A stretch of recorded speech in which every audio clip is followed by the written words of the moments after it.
Morning guys. Ito lang po yung kakainin ko, chicken sotanghon. Yan po ang presyo, $1.79. Ayan po yung product of USA. First time po akong makakatikim nito. Kasi parang wala akong gana kasi mag-isa nga ako dito sa house.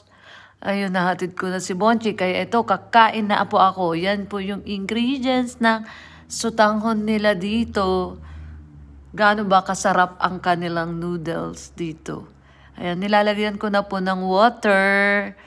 Mainit na water, hot water po. Ayan. Yan lang po. And then wait for 3 to 5 minutes. Ayan, close muna. Ayan, close. And then yan na. Oh. Try ko na, tikman ko na po kung ano po, gaano po ba kasarap itong chicken sotanghon ng Amerika. Sarap naman po. Pero iba pa rin ang Pilipina.